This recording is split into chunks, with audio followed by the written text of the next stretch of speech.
बद्र ने कहा कि अभी तक तो उसने मुझे बड़े आराम और अपनत्व के साथ रखा है, किंतु कल रात को जो कुछ मैंने देखा उससे मेरे मन में संदेह हो रहा है। फिर उसने विस्तार पूर्वक विगत रात की घटनाओं का वर्णन किया और कहा, अभी तक तो तुम्हारी बातें मैंने सिर्फ मामूली तौर पर याद रखी थीं, किंतु इस रहस्यमय व्यापार से मुझे बड़ी घबराहट हुई और मैं तुम्हारे पास आ गया। अब मुझे बताओ कि वह क्या करना चाहती है और उसकी दुष्टता से मैं कैसे बच सकता हूं, क्योंकि मुझे संदेह है कि वह मुझे हानि पहुंचाना चाहती है। अब्दुल्ला ने हंसकर कहा, अब वह तुम्हें भी जानवर बनाने की तैयारी कर रही है। यह तुमने बहुत अच्छा किया कि फौरन मेरे पास चले आए। अब तुम किसी प्रकार का भय न करो और जो उपाय मैं बताऊं वह करो। फिर उसने एक संदूक से 2 कुलचे मैदे के निकाले और बद्र को देकर बोला, यह अपने पास रखो। वह अपने बनाए हुए कुलचे को खाने के लिए तुम्हें देगी। तुम शौक से उसे ले लेना, किंतु उसे खाने के बजाय उसकी निगाह बचाकर उसे अपनी एक आस्तीन में रख लेना और दूसरी आस्तीन से निकालकर मेरा दिया एक कुलचा खाने लगना। वह समझेगी कि तुम उसका दिया कुलचा खा रहे हो, फिर वह तुम्हें कहेगी कि अमुक पशु बन जाओ। तुम उसका कुलचा न खाने के कारण अपने शरीर ही में रहोगे।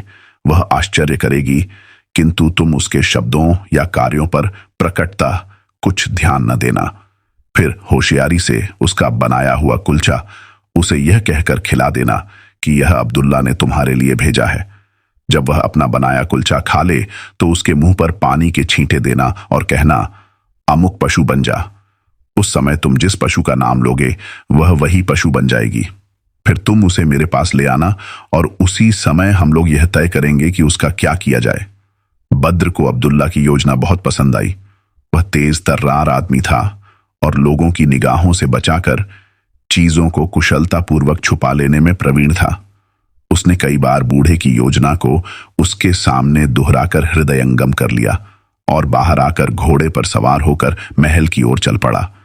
वहां पहुंचा तो देखा कि मलिका बाग में बैठी हुई उसकी प्रतीक्षा कर रही है। बद्र को देखकर कहने लगी, मेरे प्रियतम, तुमने इतनी देर क्यों लगाई?